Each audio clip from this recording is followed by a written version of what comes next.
Hey guys, how's it going? Matt here. I just wanted to give you a quick tutorial kind of overview of how to install your comma into your Rivian.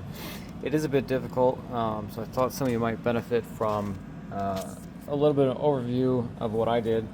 I'm just going to walk through the steps. It's actually pretty straightforward, not really complicated, but a lot easier said than done. So first thing you're going to need is a Torx T20 screw, which is going to help you get right under here into the passenger seat. Actually, before I go into that, you're going to need a couple tools ultimately. This is a trim tool that I use to help me get the wire, which has been a step later on. Kind of fish the wire up in there, and especially a lot of light. Light is really dark down there, so you're going to need. I use the big battery-powered floodlight, but the more the better. So let's stick this down here so you guys can see what I'm talking about. Now this is under your passenger seat, and I've already got mine hooked up here. Under here, you're going to see a plastic panel with a light on it. There's two Torx T20 screws. You're going to want to disconnect or unscrew both of those, and then you'll be able to pop the panel down. Just kind of reach on the side and give it a little bit of a tug. Don't pull it too hard. The light is connected with a power cable. On the left side of the light, there's a little clip, and if you pull that clip away to the left, you'll be able to give it a little bit of space, and the whole power connector, which is this, will pop out of the light. So once you get that out of there, you get that out of the way. Next difficulty here is going to be getting this. You're not going to be able to see it, but back there in this area, back behind that black piece of plastic, you can kind of see where those cables are going. There's a black connector with some green and red wires going into it. It's the second one back, so it's kind of hard to get to. You're going to look at it and say, oh, how am I going to get to that thing?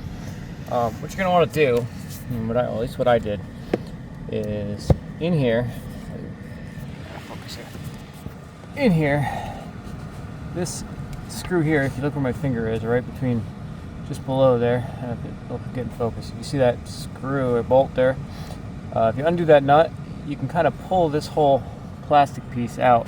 I'm trying to focus it.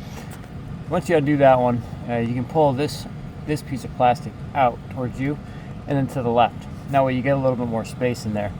It can kind of go past the bolt and sit over this way. It's still not going to be much, but you do get a little bit more. And then I just used like a flathead screwdriver. I reached back and was able to go down and kind of up along it like this, up along it, and then out, so sort of in this motion, like my fingers are going.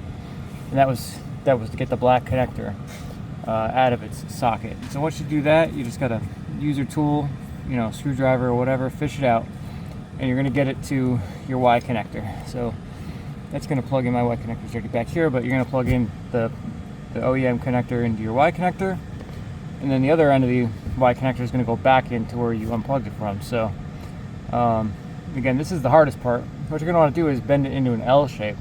So you kind of, look at my finger here, you're going to go, like if this is the connector this way, you're going to go like that. So the connector is going to go this way, it's going to go in here, and then your cable is going to be going this way. And that way when you fish it in, you're going to have to manipulate your fingers if you can get it in there, and just sort of fish it in and gently put it into the space where it needs to go. And once you kind of get it to rest into the hole where it needs to be, you can use your screwdriver or tool and push it in the rest of the way. So that was the most difficult part for me. This is another thing is this is really not an easy place to work. Obviously, you're going to be on the floor, so get yourself a blanket or something, or whatever you need to be a little more comfortable. Do some stretches, whatever. It's not a fun job, but you got to do it once, and I guess you could probably pay a mechanic if you really wanted to, but get that cable in there, and then all you got to do, that's the hard part. So once you do that, you just get this end, which is the data connector. You're just going to hook the Ethernet cable up. That's going to go over to our OBD2 port.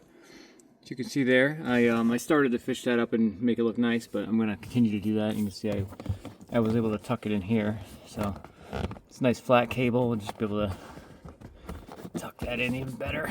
There you go. And I'll work that in. I use my tools and stuff and tuck that in even further, but once you tuck it in nice, you can hide the wire back behind the plastic. Yeah, so the other cable is going to be the USB-C, which is going to go to your comma device. So your comma device has to sit, make sure you got the 8-degree mounts, by the way. The ones that come with it normally are just the standard mounts. You need the 8-degree mounts to fit on the Rivian windshield. And you want to just put it center, kind of mid windshield is the best spot. Make sure it's level. Connect it, and then I did is I ran it up along the mirror here, along the trim, you know, down the A pillar, and then so far I've got it here. I'm going to see if I can maybe even tuck it in a little further, and then I was able to tuck it in to the door seal right here on the inside of the door seal. Actually, and then it goes here. You can't even see it, but it goes here, and then underneath to the. And I'm gonna neaten this up, and I still gotta put my panel back on with the light. So that's how that is for now. But yeah, you can fish your cable. This you'll notice that the comma comes with a short cable. You're gonna need this extender. This is like a 6-foot USB-C extension cable. So that's what you need to do that. So yeah, get those two things, and that's about it. You just hook them up, hide it all away, and you're good to go. If you guys have any questions, feel free to reach out to me. Again, take your time. It's not an easy task to get that cable in, especially get it back in was the hardest part for me. So don't feel too overwhelmed. If you're getting frustrated, just take a break and come back to it. And once you get it done, it'll be well worth it. Comm is awesome. And good luck. Have fun. Thanks, guys.